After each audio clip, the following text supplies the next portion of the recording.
Hello everyone, welcome to my YouTube channel math with Reena ma'am. कैसे हैं आप सब? होप सब बहुत ही बढ़िया होंगे और अपनी दिल्ली पुलिस की फिजिकल की तैयारी अच्छे से कर रहे होंगे, क्योंकि अब तक आप सब लोगों को पता चल गया है कि दिल्ली पुलिस के जो फिजिकल के एडमिट कार्ड हैं वो आ चुके हैं और जो आपकी फाइनल आंसर की है वो भी आ चुकी है। सबके स्कोर कार्ड भी आ चुके हैं, सब ने अपना अपना स्कोर चेक भी कर लिया। आप सबको पता चल गया कि आपका नॉर्मलाइजेशन में स्कोर कितना बढ़ा है। या आई नो कि आपके जो एडमिट कार्ड हैं या आपका जो स्कोर कार्ड है कल ही आ गया था। मैंने बहुत लेट बताया है आप लोगों को, क्योंकि आप लोगों ने देख ही लिया होगा आपका स्कोर कार्ड और आप लोगों को पता चल गया कि कौन सी शिफ्ट में कितना नॉर्मलाइजेशन में स्कोर बढ़ा है। आज की वीडियो में हम नॉर्मलाइजेशन के स्कोर पे बात नहीं करेंगे, नहीं इस टॉपिक पे बात करेंगे कि आपकी फाइनल जो कट ऑफ है वो कितना बढ़ सकती है। आज की वीडियो में इस टाइम पे जो आप लोगों के लिए इम्पोर्टेंट है उस बारे में हम बात करेंगे। वीडियो शुरू करने से पहले मैं आप लोग कुछ एक कमेंट्स थे जो कंटिन्यू आप लोगों के आ रहे थे, मैं उसका रिप्लाई दे देती हूँ। काफ़ी कमेंट्स आ रहे थे कि मैम आपने बोला था कि 16 जनवरी से हमारे फिजिकल नहीं होंगे, आपने तो बहुत ही श्योरिटी से बोला था, लेकिन अब जो फिजिकल है वो 16 जनवरी से ही हो रहे हैं, अब क्या हो गया? वो डेट तो कंफर्म हो गई।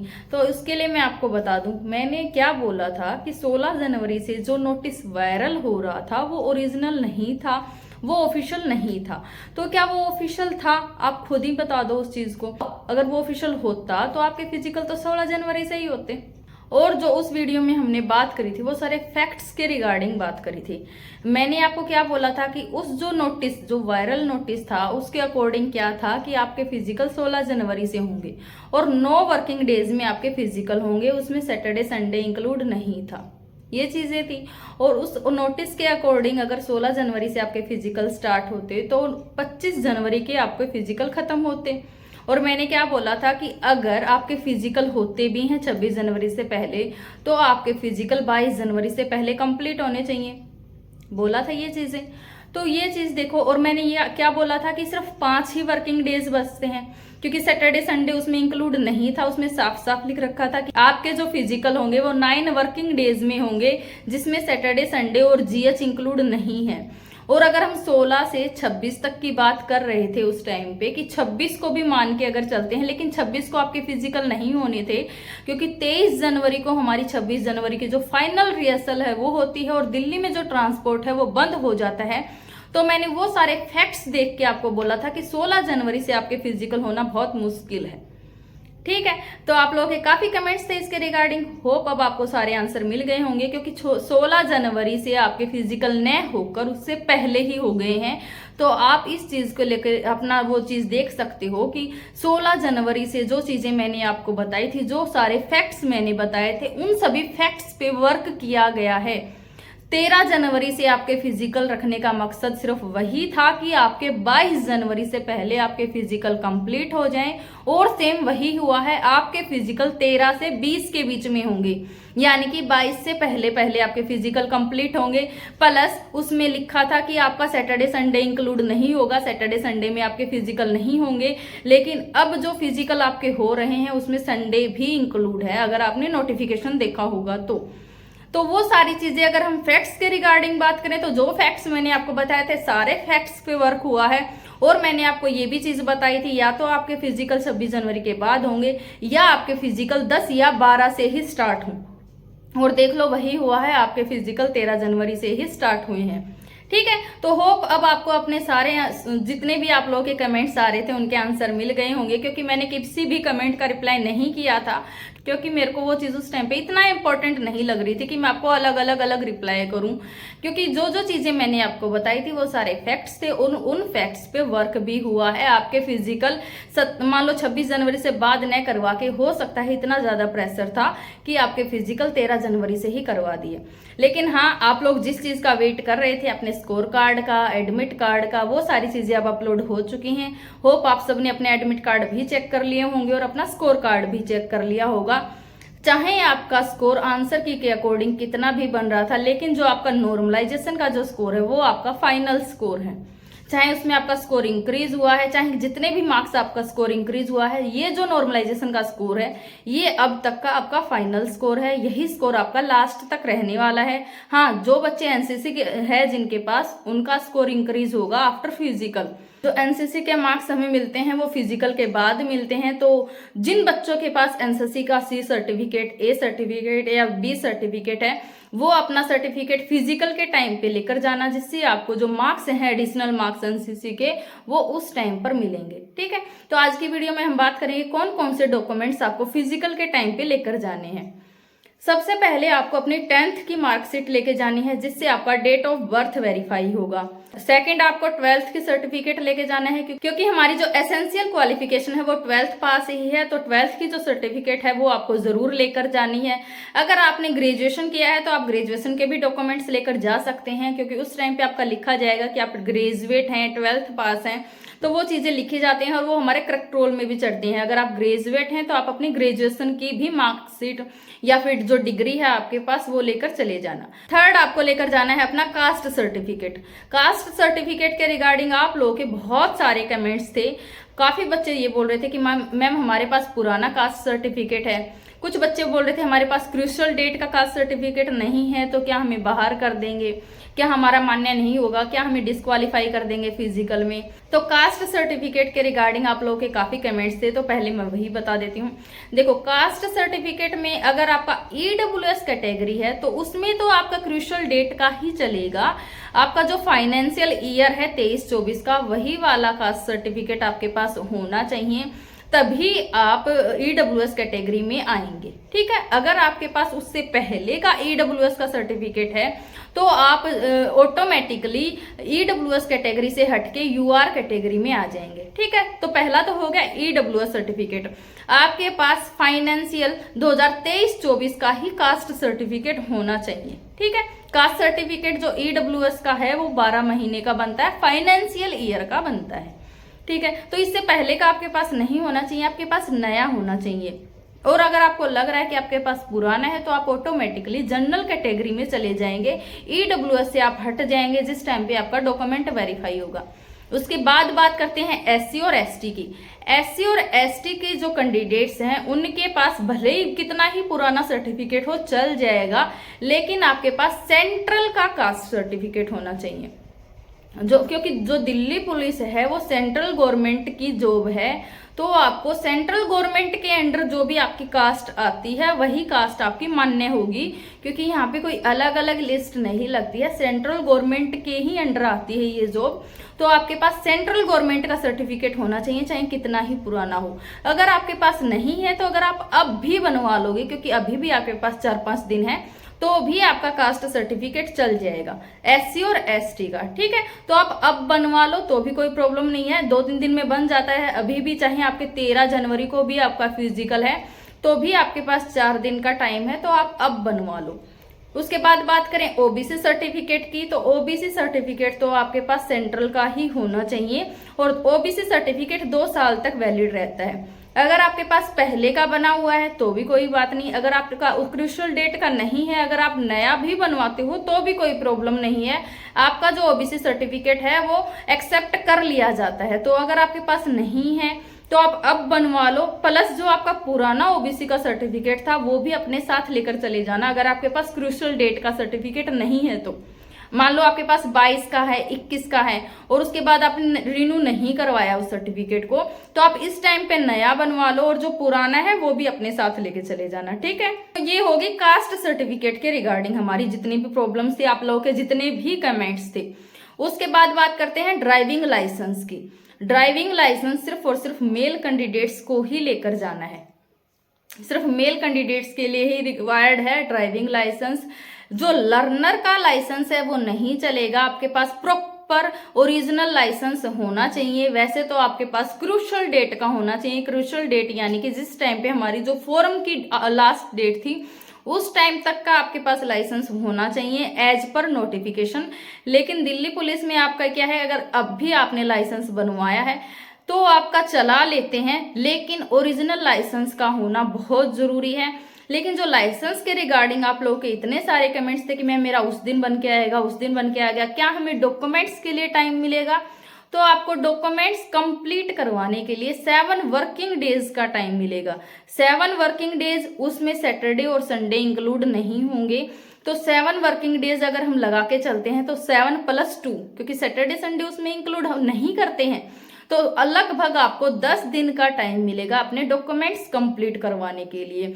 तो अगर आपको लग रहा है कि आपका लाइसेंस 5 दिन बाद या 7 दिन बाद या 10 दिन बाद भी आएगा, तो आप उस टाइम पे, जिस टाइम पे आपका ओरिजिनल लाइसेंस आ जाए, न तो डिजी लॉकर वाला चलेगा, न ही उसकी कोई सर्टिफिकेट चलेगी, न आपका कोई मैसेज चलेगा। ओरिजिनल लाइसेंस आपके पास होना चाहिए, वही चलेगा। तो जब आपका ओरिजिनल लाइसेंस आ जाए, चाहे विदिन वीक आ जाए, 10 दिन में आ जाए, तो जैसे ही आपका लाइसेंस आए उसके बाद ही आप अपने डॉक्यूमेंट सबमिट करवा देना। 1 हफ्ते का टाइम आपको देंगे। 1 हफ्ता यानी कि 7 वर्किंग डेज। तो 7 वर्किंग डेज अगर हम लगा के चलें तो उसमें आपके 9 दिन बनते हैं पूरे। तो लगभग 9 या 10 दिन का टाइम आपको मिल जाएगा डॉक्यूमेंट्स के लिए। तो जिनका बच्चों का लाइसेंस नहीं बना है या आने वाला है, लेकिन अगर सोचे कि आज ही अप्लाई किया है, तो वो तो बिल्कुल फिजिकल देने ही मत जाना। अगर आप मेल कैंडिडेट हैं और आपके पास लाइसेंस नहीं है, वैलिड ओरिजिनल लाइसेंस नहीं है लाइट मोटर व्हीकल का, तो आपको फिजिकल में भाई, चाहे आपने पूरा फिजिकल क्वालिफाई किया है, रनिंग क्वालिफाई किया है, high jump, long jump, height, chest, लेकिन अगर आपके पास डॉक्यूमेंट्स में लाइसेंस नहीं है तो आपको डिस्क्वालीफाई कर देंगे। ठीक है, अगर आपके पास वैलिड ओरिजिनल लाइसेंस है तो ही आप फिजिकल देने जाना, या फिर आपको लग रहा है कि 1 हफ्ते के अंदर आपका लाइसेंस आ जाएगा तो फिजिकल देने जाना। ठीक है, अदरवाइज आप चाहें कि आपको एक्सपीरियंस लेना है किस तरीके का फिजिकल होता है तो आप चले जाना। बाकी अगर आपके पास लाइसेंस नहीं होगा, अगर 1 हफ्ते के बाद भी लाइसेंस नहीं होगा तो आपको डिस्क्वालीफाई कर देंगे। आपका जो फिजिकल है वो क्वालिफाइंग नहीं माना जाएगा विदाउट लाइसेंस। इसके अलावा जब आप एंट्री के टाइम पे जाएंगे तो आपको कोई भी एक वैलिड आईडी चाहिए और अपना एडमिट कार्ड चाहिए। 2 आप अपनी फोटो को लेके चले जाना, पासपोर्ट टाइप। सिर्फ ये 3 चीजें आपको एंट्री के टाइम पे चाहिएंगी, डॉक्यूमेंट वेरिफिकेशन में नहीं चाहिएंगी। तो आप अपनी एक आईडी ले जाना। आईडी के लिए आप कुछ भी यूज कर सकते हो, वोटर आईडी यूज कर सकते हो, आधार कार्ड यूज कर सकते हो, या फिर अपना पैन कार्ड यूज कर सकते हो, या फिर लाइसेंस भी यूज कर सकते हो। इन 4 चीजों में से आप कोई भी एक आईडी अपनी यूज कर सकते हो, वो आप लेके चले जाना। एडमिट कार्ड आपको लेके जाना है और पासपोर्ट साइज आपको फोटो लेके जानी है। ये 3 चीजें आपको एंट्री के लिए लेकर जानी है, और जो 4 चीजें मैंने आपको बताई वो आपको डॉक्यूमेंट्स में लेके जानी है। उसके अलावा अगर आपके पास एनसीसी का सर्टिफिकेट है वो लेकर जाना है, क्योंकि जो एनसीसी के मार्क्स हैं वो आपके फिजिकल के बाद ही ऐड होंगे। जो फाइनल लिस्ट आपकी आएगी उसमें आपके फिजिकल के मार्क्स ऐड होंगे। ठीक है, तो आपके पास अगर एनसीसी का सर्टिफिकेट है वो तो आप जरूर लेकर जाना, उसका बेनिफिट आपको मिलेगा। अगर एनसीसी का सी सर्टिफिकेट है तो आपको 5 नंबर मिलेंगे, एनसीसी का बी सर्टिफिकेट है तो आपको 3 नंबर मिलेंगे, और एनसीसी का अगर ए सर्टिफिकेट है तो आपको 2 नंबर मिलेंगे। ठीक है, तो एनसीसी का सर्टिफिकेट अगर आपके पास है तो आप जरूर लेकर जाना। उसके अलावा चलिए बात करते हैं कि किन किन कैंडिडेट्स को सेकंड चांस मिल सकता है फिजिकल के लिए। सिर्फ फीमेल कैंडिडेट्स जो प्रेग्नेंट हैं उनको सेकंड चांस मिल सकता है फिजिकल के लिए। जिस दिन आपका फिजिकल है उस दिन आप अब्सेंट ना होकर प्रेजेंट रहें, और जो आपके मेडिकल के डॉक्यूमेंट्स हैं और एक एप्लीकेशन लेकर अपनी चले जाना कि आप प्रेग्नेंट हैं, इस टाइम पे फिजिकल नहीं दे सकते हैं, तो आपका जो रिजल्ट है वो विदहेल्ड कर दिया जाएगा। ठीक है, तो जो प्रेग्नेंट वुमेन्स हैं उनको अलग से चांस मिलेगा, सेकंड चांस मिलेगा फिजिकल के लिए। इस टाइम पे आप लोगों को फिजिकल नहीं देना है क्योंकि आप फिजिकली फिट नहीं है इस टाइम पे फिजिकल देने के लिए। जिन फीमेल कैंडिडेट्स का अगर मिसकैरेज हुआ है और जिसके मिसकैरेज को अभी 45 दिन कंप्लीट नहीं हुए हैं, यानी कि 1.5 महीना कंप्लीट नहीं हुआ है, तो आपको भी सेकंड चांस मिलेगा फिजिकल के लिए। तो आप भी अपने जो मेडिकल के डॉक्यूमेंट्स हैं और जो एप्लीकेशन है, जिस दिन आपका फिजिकल हो उस दिन आप लेकर चले जाना, तो आपको भी सेकंड चांस मिलेगा फिजिकल के लिए। और अगर उसके अलावा बात करें तो जिन लड़कियों की अभी डिलीवरी हुई है 1 महीने पहले, 2 महीने पहले, 3 महीने पहले, यानी कि जिनकी डिलीवरी को, जिनका बच्चा हुए अभी 6 महीने कंप्लीट नहीं हुए हैं, तो उनको भी सेकंड चांस मिलेगा फिजिकल के लिए। तो ये सिर्फ फीमेल कैंडिडेट्स के लिए है जो प्रेग्नेंट हैं, या जिनका अभी मिसकैरेज हुआ है, या जिनका बच्चा अभी थोड़े दिन पहले ही हुआ है, जिनकी डिलीवरी थोड़े दिन पहले ही हुई है, या जिनकी डिलीवरी को 6 महीने कंप्लीट नहीं हुए हैं, तो वो भी अपने मेडिकल के डॉक्यूमेंट्स प्लस एक एप्लीकेशन लेकर जा सकते हैं। जिस दिन आपका फिजिकल हो तो आपको भी सेकंड चांस मिलेगा फिजिकल के लिए। आपका जो रिजल्ट है वो विदहेल्ड कर दिया जाएगा जब तक आप अपना फिजिकल नहीं करेंगे। आपका फिजिकल बाद में ले लिया जाएगा दिल्ली पुलिस के द्वारा ही, जब आप फिजिकली फिट हो जाएंगे। जिस टाइम पे आप फिजिकली फिट हो जाएं, मान लो आपके मिसकैरेज को 45 दिन कंप्लीट हो गए, तो आप एप्लीकेशन दे देना कि अब मैं फिजिकली फिट हूँ, जब मेरे को दिल्ली पुलिस बुलाना चाहे मैं फिजिकल के लिए आ सकती हूँ, तो उसके बाद आपको बुला लिया जाएगा। उसके अलावा कुछ बच्चों के कमेंट्स थे कि मैम मेरे पैर की हड्डी टूट गई है, बहुत बड़ा फ्रैक्चर हुआ है, मैं फिजिकली फिट नहीं हूँ इस टाइम पे फिजिकल देने के लिए, क्या हमें सेकेंड चांस मिल सकता है? तो उन कैंडिडेट से मैं कहना चाहूंगी, अगर आप डॉक्टर से लिखवा लेते हैं कि इस टाइम पे आप फिजिकली फिट नहीं है रनिंग के लिए या फिर कोई भी फिजिकल एक्टिविटी करने के लिए, तो क्या पता आपको चांस मिल जाए फिजिकल के लिए दोबारा। तो एक बार आप चले जाना, प्रेजेंट हो जाना, अब्सेंट मत होना और डॉक्टर से लिखवाना। और जो गवर्नमेंट डॉक्टर हो, गवर्नमेंट हॉस्पिटल का जो डॉक्टर हो, जिसके पास एक वैलिड डिग्री हो, जो कैपेबल हो ये लिखने के लिए कि हाँ आप फिजिकली फिट नहीं है, यानी कि जो MBBS MD जिन्होंने प्रॉपर कोई अपनी डिग्री करी हुई हो, जो गवर्नमेंट हॉस्पिटल में जो डॉक्टर हो, उससे ही लिखवाना कि इस टाइम पे आपको कोई मेजर इंजरी हुई है या कोई फ्रैक्चर हुआ है जिसकी वजह से आप फिजिकली फिट नहीं है इस टाइम पे रनिंग करने के लिए। तो क्या पता आपका जो एक्सक्यूज है वो एक्सेप्ट हो जाए और आपको फिजिकल के लिए दोबारा चांस मिले। तो आप एक बार कोशिश जरूर करना, क्योंकि हो सकता है कि आपको दोबारा चांस मिले फिजिकल के लिए। उसके अलावा कुछ लड़कियों के कमेंट्स थे कि क्या मैम जैसे जिस दिन हमारा फिजिकल हो और अगर हमें पीरियड्स हो रहे हो तो क्या हमें सेकंड चांस मिलेगा? तो आप लोगों को सेकंड चांस नहीं मिलेगा, आपको उसी टाइम पे रनिंग करनी पड़ेगी। ये कोई एक्सक्यूज नहीं है, ये तो बहुत छोटी सी बात है, क्योंकि हम जब ट्रेनिंग कर रहे होते हैं तो उस टाइम पे भी हमें रनिंग करनी होती है। तो अगर वैसे ही आप लोगों को लग रहा है क्योंकि इस टाइम पे आपने नहीं करी होगी शायद, लेकिन जब हम ट्रेनिंग करते हैं तो उस टाइम पे भी ये प्रॉब्लम्स हमें फेस करनी होती हैं। तो ये कोई एक्सक्यूज नहीं है, इस टाइम पे आपको कोई एक्सक्यूज नहीं मिलेगा। तो काफी कमेंट्स थे इसके रिगार्डिंग भी, तो सोचा मैं आपको यहीं पे बता देती हूँ। तो आपको कोई एक्सक्यूज, ये वाला एक्सक्यूज आपका नहीं चलेगा, इसकी वजह से आपको सेकंड चांस नहीं मिलेगा। सिर्फ प्रेग्नेंट वुमेन्स को ये चांस मिलेगा, जिनका मिसकैरेज या डिलीवरी अभी थोड़े ही समय पहले हुई है, सेकेंड चांस मिलेगा उनको। तो ये थे जिन कैंडिडेट्स को सेकंड चांस मिलेगा। और जो जो डॉक्यूमेंट्स मैंने आपको बताए वो सारे डॉक्यूमेंट्स आप इस टाइम पे प्रिपेयर कर लो, लेकर जाने हैं आप लोगों को। और आपको डॉक्यूमेंट्स के लिए लगभग 10 दिन का टाइम मिलेगा। अगर आपके डॉक्यूमेंट्स कंप्लीट नहीं है, मान लो आपका OBC का सर्टिफिकेट नहीं बना है, EWS का नहीं बना है, या फिर SC ST का आपका जो सर्टिफिकेट है वो अभी इस टाइम पे नहीं बना है, तो आप इस टाइम पे बनवा लो। डॉक्यूमेंट्स के लिए आपको कम से कम भी 10 दिन जरूर मिलेंगे, ठीक है? तो डॉक्यूमेंट्स के लिए इतना ज्यादा नहीं डरना है। चलिए, जानकारी पसंद आई, वीडियो पसंद आई तो वीडियो को लाइक करें, चैनल पे नए हैं तो चैनल को सब्सक्राइब जरूर कर लें, साथ ही साथ बेल आइकन भी दबा लें, जिससे आपको आने वाली वीडियोस की latest update time to time मिलती रहे। Thanks for watching me.